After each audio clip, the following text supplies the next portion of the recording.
I didn't know that some days are not meant to be lived. They are meant to be survived in slow motion.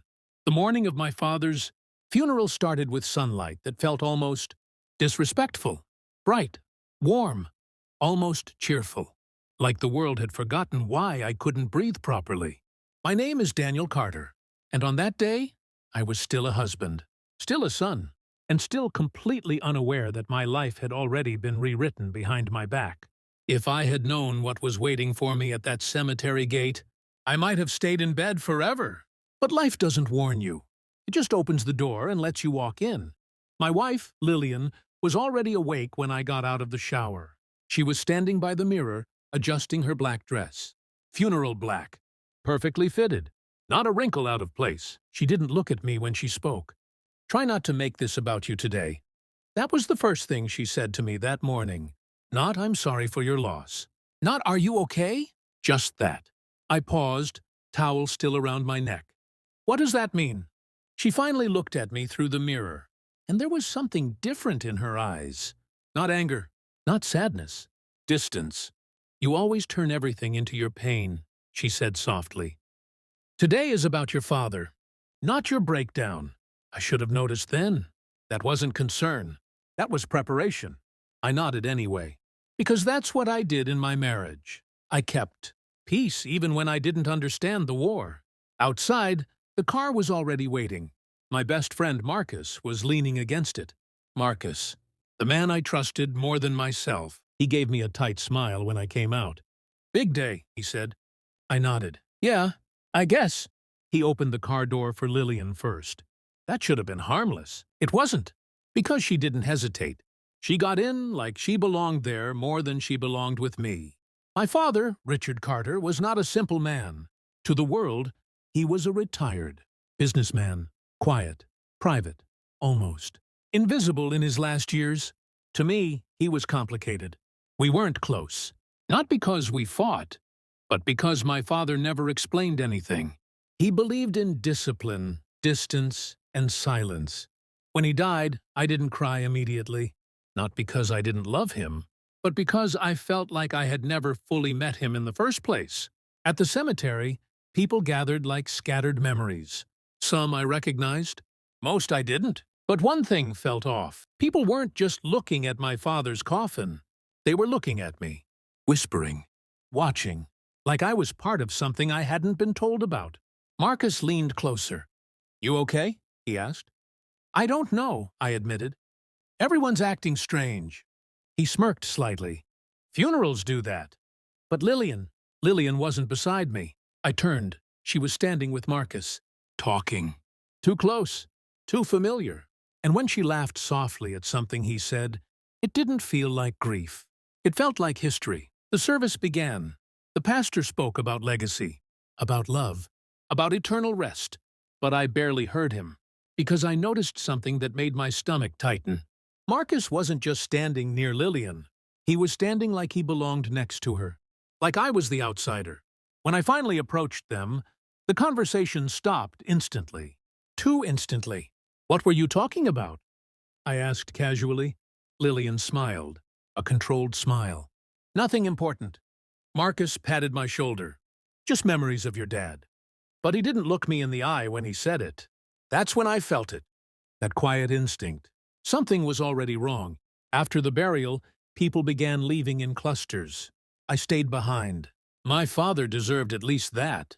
Lillian said she had a headache and went to the car. Marcus followed her. I stood alone in front of the grave. That's when a man I didn't recognize approached me. He was older, formal, a black suit that looked too expensive for a funeral. "Daniel Carter?" he asked. "Yes." He handed me a sealed envelope. This was instructed to be delivered immediately after the burial. I frowned. "From who?" He hesitated. "Your father's legal office." That was strange. My father didn't have a legal office. At least, not that I knew of. I opened the envelope. Inside was a single line. "If you are reading this, then you have finally reached the point where truth can no longer be delayed."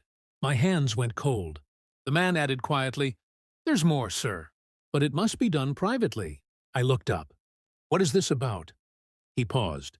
then said something that didn't make sense at the time. Your father left you something, but it was never meant to be easy to find. When I returned to the parking area, I saw them before they saw me, Lillian and Marcus, standing too close again. But this time, there was no conversation, just silence, and something in Marcus's hand, a document. He folded it quickly when he noticed me. "What's that?" I asked. Lillian stepped forward immediately. "It's nothing," she said too fast. That's when I saw it. Her hand wasn't shaking. She was steady, prepared, like she had already rehearsed this moment. "Daniel," Marcus said carefully, "you've had a long day. Let's go home." But something inside me snapped. "Not until I know what's going on." Silence. Lillian exhaled slowly. And then she said the sentence that split my life in half. "I want a divorce." For a moment, I didn't understand English. The word divorce sounded foreign, incorrect, misplaced.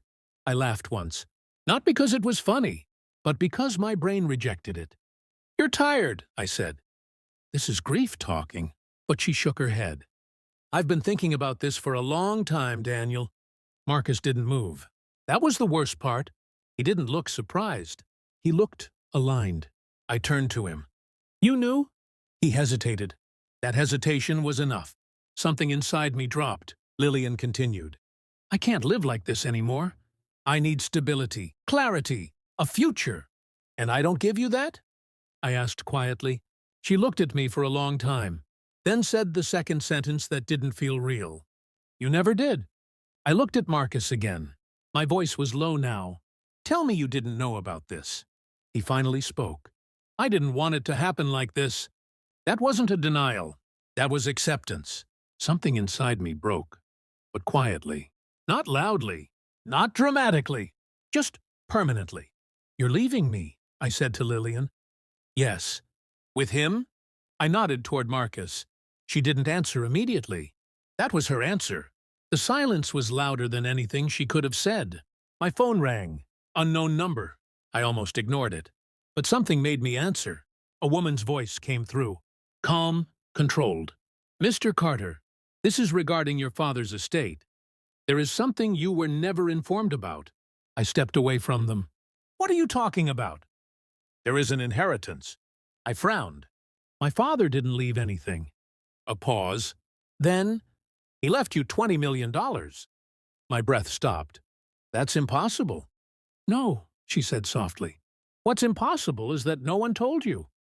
I turned back toward the parking lot. Lillian was already in the car. Marcus was closing the door for her, like it was normal, like I wasn't disappearing in real time. The woman continued, "But there is a condition." I swallowed. "What condition?" Her voice dropped slightly. "Your father specified that you must remain married at the time of his death for the inheritance to activate fully." I froze. "Excuse me?" And she added carefully, "Any immediate divorce proceedings within 72 hours of his burial will trigger a full redirection of assets." My stomach tightened. "Redirection. Assets. What does that mean?" I whispered. A pause. Then the words that ended part one of my reality.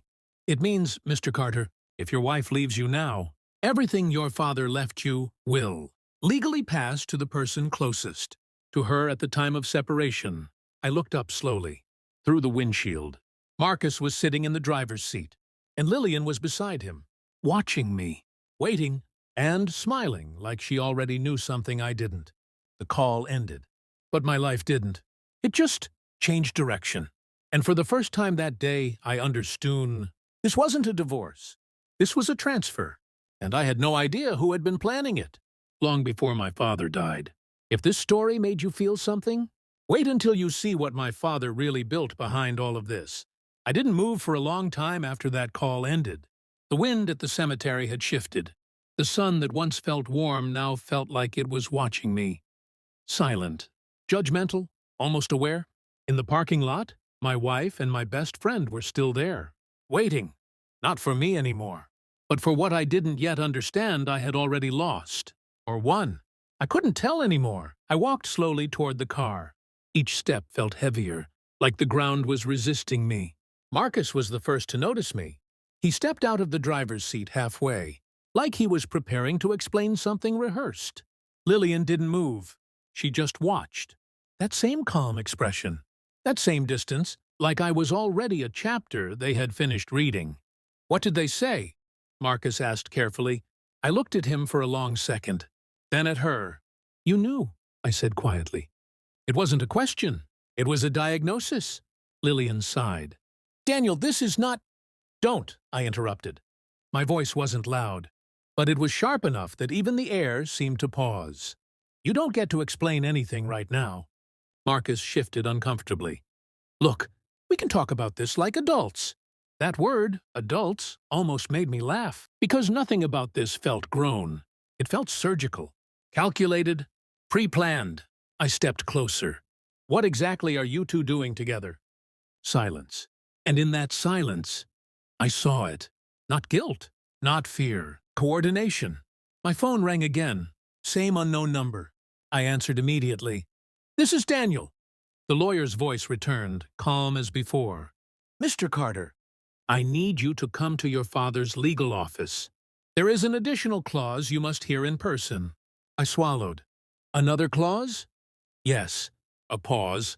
"And sir, I strongly recommend you come alone." My eyes shifted back to Marcus and Lillian. Alone was already something I didn't have anymore. The legal office was nothing like I expected. No old dusty shelves, no tired clerks. It was modern, clean, almost too clean, like it had been waiting for me specifically. The lawyer, a woman in her 50s with sharp eyes and controlled movements, greeted me without emotion. "Mr. Carter." I didn't respond. She led me into a room with a single black table. On it, a sealed file, a recorder, and a photograph. I froze when I saw the photo. It was my father, but not alone. He was standing with Marcus, smiling. That was impossible. "I don't understand," I said. The lawyer sat down. "You will." She opened the file slowly. "Your father did not leave a simple inheritance. He left a behavioral structure." I frowned. "A what?" "A test." She slid the photograph toward me. "Marcus Collins was not just your friend." I felt something tighten in my chest. "He was placed in your life," she continued. 10 years ago. I blinked. "What?" The lawyer nodded. "Your father suspected that those closest to you would eventually reveal their true nature under financial pressure." I shook my head. "No. Marcus and I grew up together." "That's what you were meant to believe." The room felt colder. She continued. "Marcus was financially struggling at the time your father first met him. Your father offered him stability in exchange for observation." My throat went dry. "Observation of what? Of you? And those closest to you?" I stood up immediately. "This is insane." But she didn't react. She just waited, and then added the sentence that made everything shift again. "Your father believed your wife would eventually attempt to redirect your financial future." My stomach dropped. "No," I whispered. "Lillian wouldn't—" "Mr. Carter," she interrupted softly, "this is not about belief anymore. It is about recorded behavior." She pressed a button on the recorder. A voice filled the room. My father's voice. Calm, familiar, final. "If you are hearing this, Daniel, then the first phase has already occurred." My hand started shaking. "Marcus will attempt emotional alignment. Your wife will attempt separation. One of them will try to secure control of what they believe is yours." A pause. "But neither of them understand the real structure." The lawyer opened another envelope. "This is the part your father never registered publicly." She slid it toward me. Inside was a document with my name and something I had never seen before. "Carter Holdings International." I stared at it. I don't own a company." "You do," she said simply. "Since your father's death, you have controlling interest in a global asset group valued significantly, higher than the cash inheritance." My head felt light.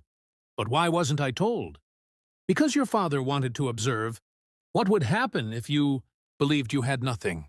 I sat back slowly. "And the 20 million? "That was a trigger," she said. "A trap door. A psychological switch." I looked up sharply.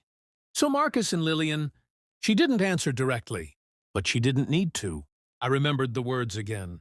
If divorce occurs within 72 hours, assets transfer to the person closest to the spouse. I laughed once. Not because it was funny, because it finally made sense. No, I whispered. That's not a mistake. The lawyer nodded slightly. It was intentional. I stared at her. You mean my father set this up so Marcus would reveal himself, she corrected. My breath slowed. She continued. Your father believed loyalty cannot be tested with words. Only opportunity. I sat there silently, thinking, replaying everything. Marcus's hesitation. Lillian's timing. The documents I never saw. The way they stood together too easily. It wasn't random. It was rehearsed. And I had walked straight into the final act. When I left the office, the world outside felt slightly different. Not brighter. Not darker. Just exposed. I called Marcus. He answered immediately. Where are you? He asked. I know everything, I said calmly. Silence, not denial. Just silence. Then Lillian's voice came on the line. Daniel. I closed my eyes. Was it ever real? I asked. A pause. Long enough to hurt. Then she answered, at the beginning, yes. Something in my chest tightened. And now? Silence again. Then Marcus. Your father was wrong about one thing. I frowned. What? That people don't change when given power, he said quietly. They just become honest faster. That was the moment I understood. This wasn't just betrayal. It was exposure. I returned home that night. The house felt unfamiliar. Not because it had changed, but because I had. On my desk I found a final sealed letter. No lawyer, no system, just my father's handwriting. I opened it. Daniel, if you are reading this, then you have stopped reacting emotionally and started observing. I exhaled slowly. That is the moment you were ready. My hands tightened. Marcus was never meant to inherit anything. Lillian was never meant to win anything. My heart slowed. They were meant to reveal the kind of person you would become when everything was taken from you. I sat down, quietly, because the real inheritance was never money. A pause. It was authority. My eyes lifted slowly. The letter continued. If you chose patience over revenge, you will find the true access code beneath the company structure. I stared at the page. Underneath the ink was a small sequence of numbers. And one final line. Now decide who you are without me. The next morning, Marcus called again. I didn't answer. Lillian texted. I didn't read it. For the first time, I wasn't reacting. I was deciding, because I finally understood something my father had spent my entire life preparing me for. People don't lose everything when they are betrayed. They lose everything when they respond without thinking. And as I looked at that access code again, I realized the truth was no longer about Marcus or Lillian. It was about me. What I would do next would define not just the inheritance, but the man I would become after it. Sometimes betrayal doesn't destroy you. It strips you down to the version of yourself you were always meant to meet. And standing there, holding the last secret my father ever left me, I finally understood. He didn't die leaving me money. He died leaving me a mirror. And, for the first time in my life, I was forced to look into it without anyone else standing beside me. If this story made you think differently, let me know.